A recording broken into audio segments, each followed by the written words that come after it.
Hey everybody, this is Stitch 1993 and welcome back to another VHS pile where I talk about media that is exclusive to the VHS format. But before I get to the core part of the video today, which is of course me talking about the VHS tape and what the contents are on it, I wanted to give a little bit of back history about what we're going to be talking about today. Of course, if you've clicked on the thumbnail, you know we're going to be talking about the Adventures of Teddy Ruxpin. But I kind of wanted to talk about, the beginnings of Teddy Ruxpin, and specifically the creator behind him, Ken Forsey. And I hope I'm pronouncing that right. Ken started out as a person in the mailroom at Walt Disney's in the 1950s before moving on to being an in-betweener animator for such animations such as Sleeping Beauty in the late 50s. Now, one of his main things he was known for was being a Disney Imagineer.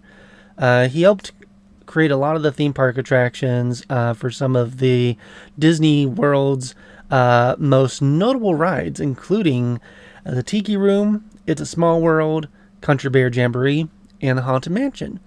And he really liked tinkering and of course, with robots. So he helped on many other products, including Chuck E. Cheese in the Pizza Time Theater, as well as Disney's own animatronic puppet show called Welcome to Pooh's Corner.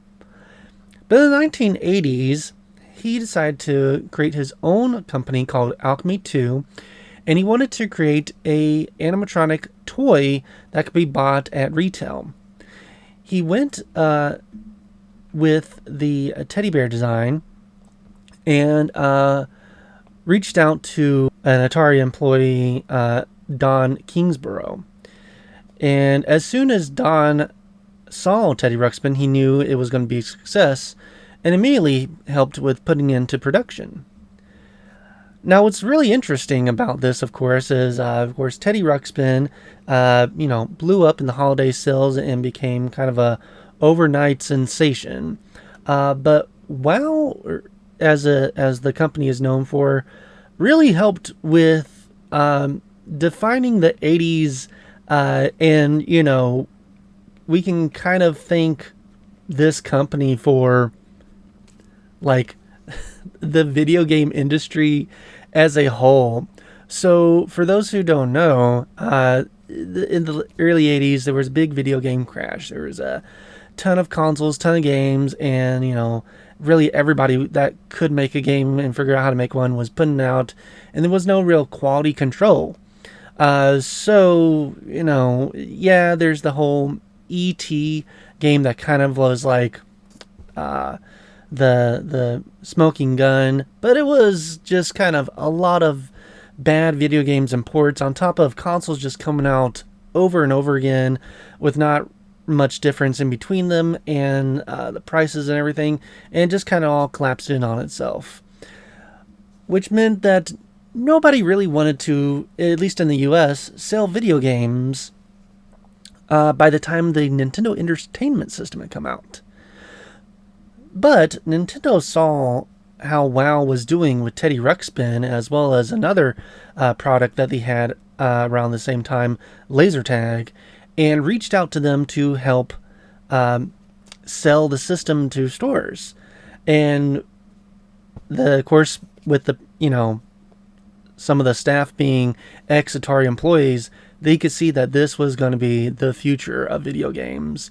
And so what they did was they had their sales team, when going to stores to have room for Laser Tag and Teddy Ruxpin, which were like two of the biggest toys at the time, they also said, hey, if you want Teddy and Laser Tag on your shelves, you also need to have the Nintendo Entertainment System on your shelves. Kind of strong-arming a lot of Sears and Toys R Us to carry this product. And it worked out, of course, as we all know, because NES came out, and again, the history was made that with that system, and we all thank that, as well as the Atari consoles that came out before it, for where we are at now currently with the video game industry. So Teddy Ruxpin going back to him, was the big toy of 1985 and 86 and well through late 80s. In 1986, literally just a year after the toy came out on shelves, there was already talks about a television show. And of course, because Ken Forsey had previously worked with Disney on Welcome to Pooh's Corner, he, along with the other people at Teddy Ruxpin, first tried to make it a live-action series. And that's what we're going to talk about here today. The Adventures of Teddy Ruxpin, that released in 1986 and was produced by ABC, and of course ABC's Kidimation. And I'm going to be looking over the tape, and then of course we'll talk about what's on the tape. So, on the front cover here, we have got The Adventures of Teddy Ruxpin, kind of in the same font and style as the books would be, and of course as the toy was. At the top, we've got one screenshot of Teddy, Grubby, and Aaron on the gimmick ship. And then under that, we have, this is, the bottom picture is an actual Teddy Ruxpin. I'm just now realizing that. So yes, that is a Teddy Ruxpin, the toy itself, holding the map of Grundo. And it says, of course, right above the Adventures of Teddy Ruxpin, it says ABC Kidimation presents. And at the bottom it says recommended for ages 3 and up. At the top, we have the same logo as the front. We also have the hi-fi stereo VHS information and the children's video library, which is what produced the videotape itself. On the left and the right, we've got the same information here with the children's video library logo at the top, the VHS hi-fi stereo information at the bottom, the Adventures of Teddy Ruxpin logo on the side, and of course the actual toy Teddy Ruxpin as the little design logo. On the back, it has another screenshot, this time of Teddy, Grubby, and Gimmick, basically Gimmick showing off the airship, and then it says, have a honey of an adventure with Teddy Ruxpin. Underneath the picture it says, terrific talking Teddy Ruxpin, the toy phenomenon of the 80s, is set to take your children on an enchanting adventure in his first home video special. Let young imaginations accompany Teddy and his fanciful friends in this delightful trip to the land of make-believe. The Adventures of Teddy Ruxpin takes Teddy Ruxpin in search of an ancient treasure with his pal Grubby, the octopede. Things are looking up when they take to the air in a large balloon, but their hopes are temporarily grounded by the perils of the great desert and the messy mudblubs who dwell underneath it. Learning of a kidnapped princess, Teddy and his growing band of adventurers escape from the mudblubs and launch a brave rescue mission. But what about the treasure? It's something more important than riches, as Teddy discovers in this charming tale of friendship and fun. And of course, at the bottom, we've got the ABC Video and ABC Kidimation logos, and then the running time is 48 minutes, and the copyright information under that, as well as the barcode in the far right. You'll probably have been asking while I'm showing this VHS what's with the weird cover. This is like this plastic cover. Well, apparently this used to be a Hollywood video copy, and they had these little protective covers on their tapes. And I honestly, because of how old the box is, I don't mind having this cover on it. It kind of keeps the tape in the best condition that it can still be in for being, over 40 years old. So, looking at the tape itself, here we've got the usual black tape with the white sticker. Of course, this sticker is looking worse for wear, as there has been well loved. And it says in blue font, it says The Adventures of Teddy Ruxpin, 48 minutes running time, copyright 1986. A2 Productions Incorporated, which is Alchemy 2, which is Ken Forsey's company. And then on the left, it has the children's video library logo, and then under that is the copyright information.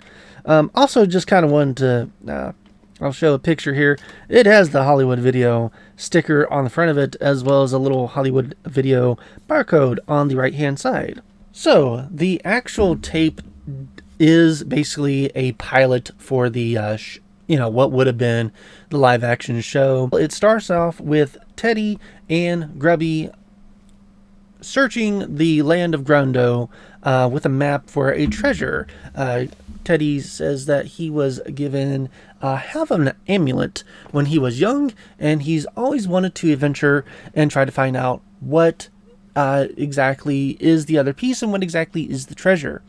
So soon after that, he gets attacked by Tweeg as well as a bunch of bounders, and they get chased to Gimmick's house. Gimmick decides to help them and says it'd probably be much faster if they go in his airship he invented. And as the VHS says, they are flying until they crash into the desert and are captured by mudblubs.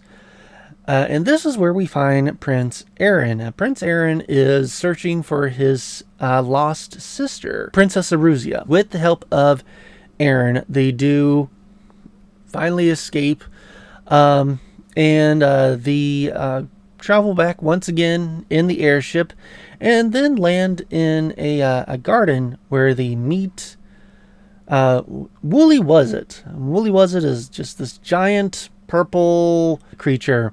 At first is trying to chase them off until he finds out that they're looking for a lost princess, and he suggests that they go ask the wizard.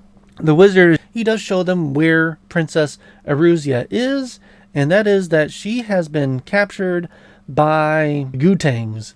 So they do get to Gootangs' castles and find Princess Eruzia and rescue her at around the same time that Tweeg and the Bounders are kind of on their tail.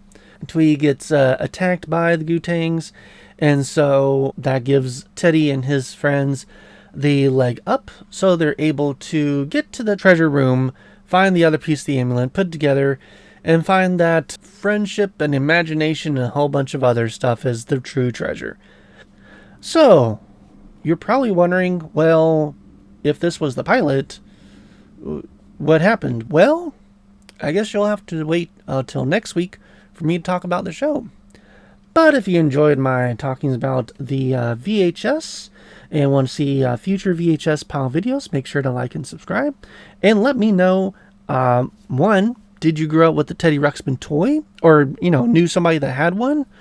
Two, what are your thoughts on Teddy Ruxpin? Do you think he's creepy? Or are you like me that actually thinks he's a pretty cool toy? And three, did you grow up with the VHS or even know that it was a thing? So until next time, thank you and have a good day. Bye-bye.